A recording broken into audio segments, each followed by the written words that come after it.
নমস্কার বন্ধুরা, MS family কিচেনে আপনাদের সবাইকে জানাই স্বাগত। আজ আরো একটা রেসিপি নিয়ে চলে আসলাম বন্ধুরা। সুজি দিয়ে বানাবো ধোকলা, আর সাথে থাকবে ধনেপাতার চাটনি।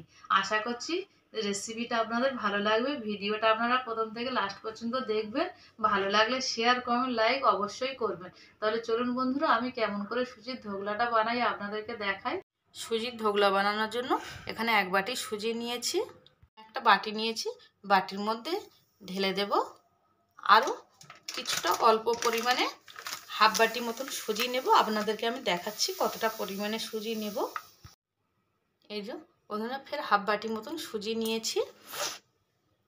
জানেন বন্ধুরা, আপনারা এরকমভাবে একবার বাড়িতে সুজির ধোকলা বানিয়ে খেয়ে দেখবেন, খেতে না দুর্দান্ত স্বাদ হয়।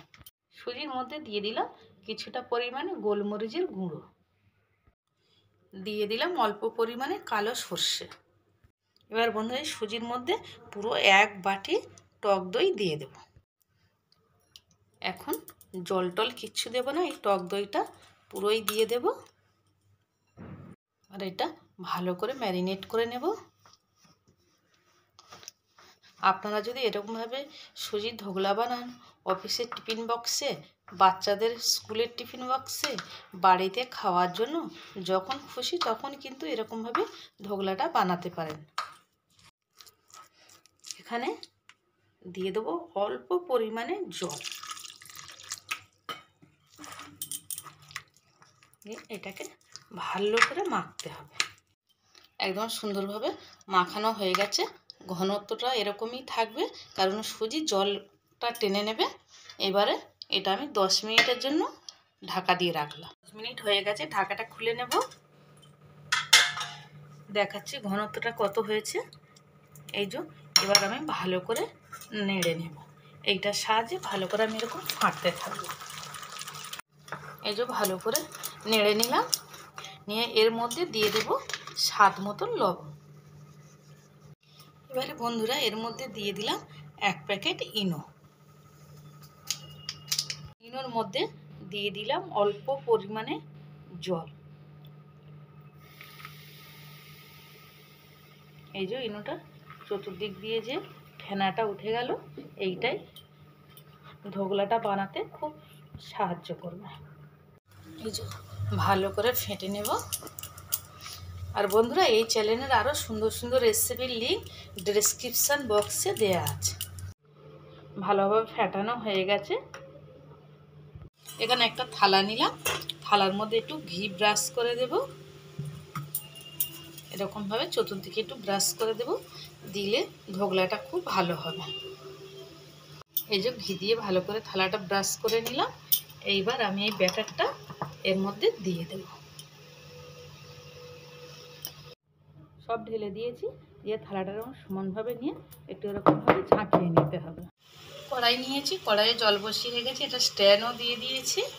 জল খুব সুন্দরভাবে ফুটে গেছে। এবার এটা আস্তে করে বসিয়ে দেব। গ্যাসের ফ্লেমটা মিডিয়ামে দিলাম, দিয়ে 10 মিনিট থেকে 15 মিনিটের জন্য ঢাকা দিয়ে রাখবো। মিনিট হয়ে গেছে, 10 মিনিট বাদে আমি একটু খুলে দেখছি কেমন হয়েছে। একটা কাঠি দিয়ে চেক করে নেব যে ভিতরে কাঁচা আছে কিনা। একদম কিছুই বাজছে না, পুরো একদম ঠিকঠাক হয়ে গেছে।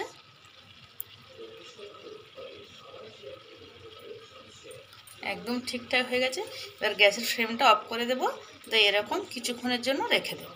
ধনেপাতার চাটনি বানাবো। দিয়ে দিলাম ধনেপাতা, দিয়ে দিলাম কয়েকটা কাঁচা লঙ্কা, দিয়ে দিলাম কয়েক কোয়া রসুন, স্বাদ মতো লবণ, দিয়ে দিলাম পাতিলেবুর রস।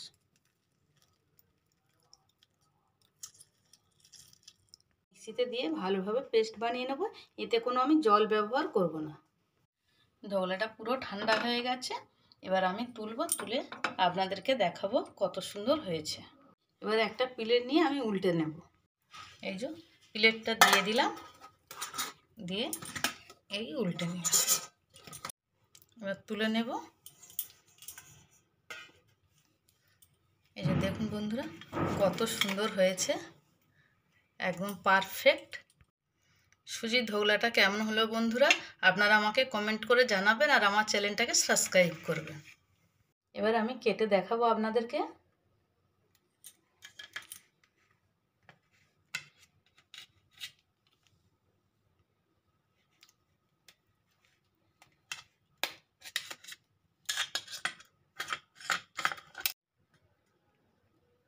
এই যে দেখুন কত সুন্দর হয়েছে, কত সুন্দর স্পঞ্জি নরম হয়েছে। এই যে দেখুন ধনেপাতার চাটনিটা এবার আমি বাটির মধ্যে নিয়ে নেব।